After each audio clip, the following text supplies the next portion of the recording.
Ndasubiriye kugusuhuza nkwakaze nshuti mukunzi wacu wobandanya kubana natwe ngaha kuri ino mboneshakure igushikiriza amakuru, ibiganiro kumwe n'inkuru bigezweho biriko bivugwa irya nino mu gihugu cacu ciza c'Uburundi ndetse no hakurya y'imbibe z'igihugu cacu mu yandi makungu. Ndaguhaye ikaze, ndaguhaye mwiriwe neza cange mwaramutse bivanye n'aho udukurikira uherereye kuri uwu munsi w'Imana, igenekerezo rya 24 z'ukwezi kwa 12 umwaka w'ibihumbi 2023. Wowe udukurikira uri mu gihugu c'Uburundi ndaguhaye ikaze nanakwipfuriza kubandanya uraruranirwa mu vyo uriko urarangura. Utegerezwa gusa kumanuka munsi y'ino video hama ugafyona imbere y'ijambo Isange TV, haraba handitse ijambo s'abonner canke subscribe bivanye na YouTube ukoresha. Urafyondako hama uba uduhaye intererano yawe yo kuja turakuronsa amakuru, inkuru kumwe n'ibiganiro tubandanya gushikiriza binyuriye ngaha kuri ino mboneshakure.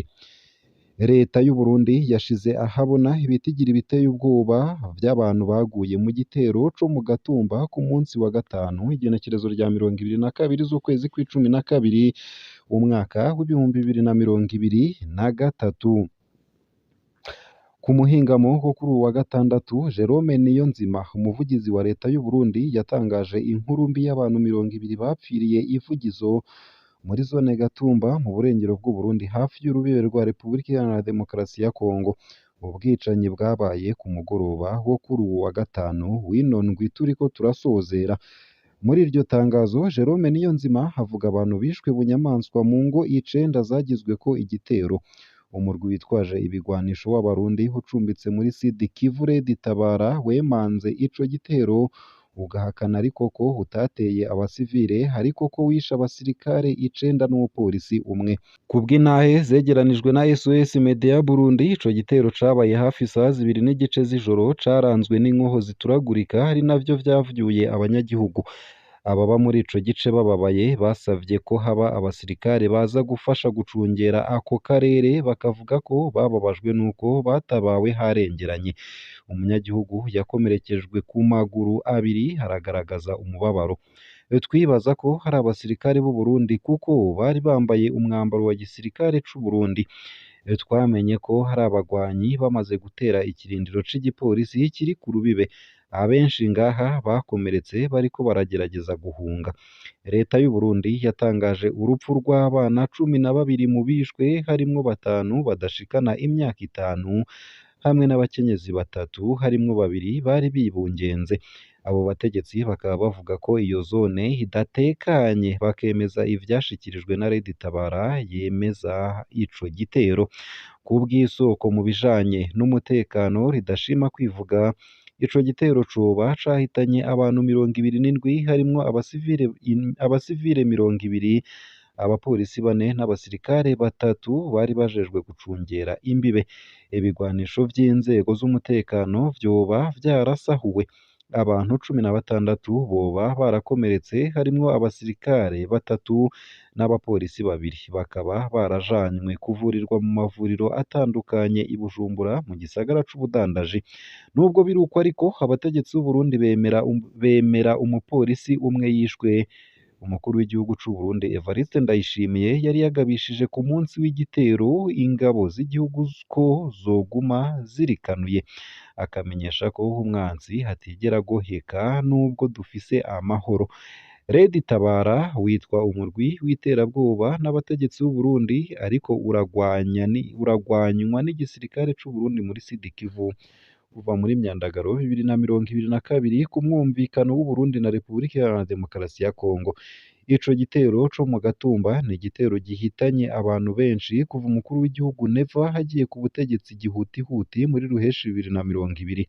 Amazone yo ku rubibe na Repubulika Iharanira Demokarasi ya Kongo haracabangamiwe n'umutekano muke, nk'uko vyerekanwa n'ibindi bitero vyabereye i Bubanza, Igihanga, aho abantu batari munsi ya 3 bishwe mu kiringo c'amezi 3. Red Tabara yari yemanze ico gitero mu mpera za Nyakanga guheze. Muri Rusama 2018 ikindi gitero cegekwa kuri uwo mugwi nyene cahitanye abantu barenga 28 mu gice ca Ruhagarika mu ntara ya Cibitoke, icerekana ko hari ingorane z'umutekano muri ubwo burere buhana urubibe na Kongo.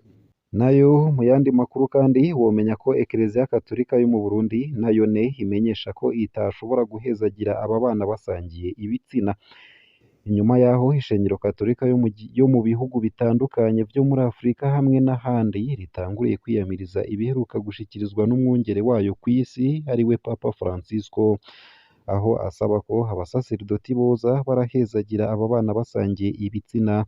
Ekereziya Gatolika yo mu gihugu c'u Burundi nayone ibicishije mu nama nkuru yayo y'abepiskopi yaraye nayone ivuye mu gacerere kw'ico kibazo, aho yarayisiguye ko ata musaseridoti yohezagira abo bantu baryamana basangiye ibitsina, kuko ngo hatari igicumuro gisanzwe ahubwo ari ivumwe ko kandi biteye kubiri n'imico myiza yamyiranga Abarundi. Mw'itangazo basohoye kuri uwa 22 Kigarama 2023, abepiskopi Gatolika bo mu Burundi bagira bati: iyo nyigisho y'igisata ca Papa kijejwe ukwemera Gatolika itumbereye kwishura ikibazo c'uko iyo babisavye aba bana hari nk'umugabo n'umugore kandi bose ari abagabo canke abagore canke n'abubakanye bidaciye mu mategeko ya Ekleziya bashobora kuronswa umuhezagiro w'umusaseridoti nk'abubakanye. Abo bepiskopi Gatolika bo mu Burundi baciye batanga ubutumwa buvuga ko bitarekuwe kuronswa umuhezagiro aba bana basangiye ibitsina, ndetse ngo ukubana nk'umugabo n'umugore kw'abafise ibitsina bisa si igicumuro gisanzwe ahubwo ni ivumwe, kandi biteye kubiri n'ivyamye biranga imico y'Abarundi. Barongera bati abantu bari mu gicumuro c'icese kandi baterekana nama ko boba bashaka kukivamwo nta musaseridoti yobahezagira. Iyamara ariko abo bepiskopi barangiza bavuga ko kudaha umuhezagiro bene abo bantu atari ukubaca muri Ekereziya Gatolika canke kubaheba kuko baguma ari abana bayo.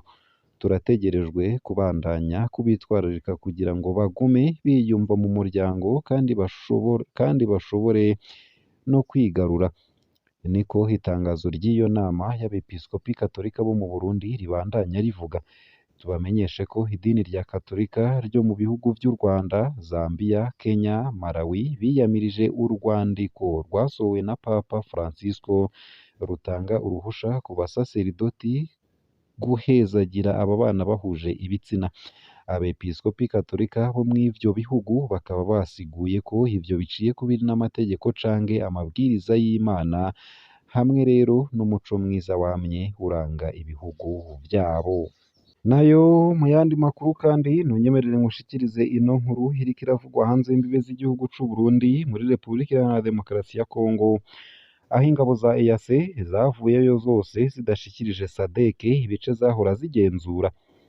Umukuru w'ingabo za EAC zagiye mu butumwa bwo kugarukana amahoro mu buseruko bwa Kongo, General Major Alphexade Muturikiyugu yatangaje kuri uwa gatanu ko abasirikare yari ayoboye bose batashe badashikirije ingabo z'umuryango wa SADC ibice bahora bagenzura mu ntara ya Kivu y'uburaruko. Ingabo za nyuma za EAC RF zavuye ku butaka bwa Kongo kuri uwa kane igenekerezo rya 21 Kigarama 2023. Izo nazo ni izari zasigaye ku biro bikuru vy'icicaro gikuru c'izo ngabo vyari mu gisagara ca Goma, nk'uko vyemejwe na General Major Kiyugu. General Major Kiyugu yasiguye ko impamvu zatumye EAC RF idashikiriza ingabo za SADC ibice yahora igenzura ko ari ukubera ko ico gikorwa kitateguwe, kandi ikindi ngo impande zompi biganiriyeko. Ibi vyatumye umuhari M23 bisubiramwo. Akaba yakomeje gusaba amakungu gushigikira kugira amahoro arama aboneke muri Kongo. Yongeye kandi aboneraho kwipfuriza ingabo za SADC akazi keza. Twobamenyesha ko ugutaha kw'ingabo za EAC RF kwavuye mu ngingo yafashwe n'abakuru b'ibihugu bigize umuryango wa EAC bari mu gisagara ca Arusha mu mpera z'ukwezi kwa Munyonyo 2023. Ico gihe humvikanywe ko ibice izo ngabo zizovamwo zizoca zibishikiriza ingabo z'umuryango wa SADC nk'uko ubutegetsi bwa Perezida Tshisekedi bwari bwavyipfuje. Ngaha rero akaba ari naho nsoreje ano makuru nari naguteguriye, ariko avugwa irya nino mu gihugu c'u Burundi ndetse no hakurya y'imbibe z'igihugu c'u Burundi mu yandi makungu. ndakwifurije kubandanya uraroranirwa no kugira ibihe vyiza bisozera umwaka w'ibihumbi 2023.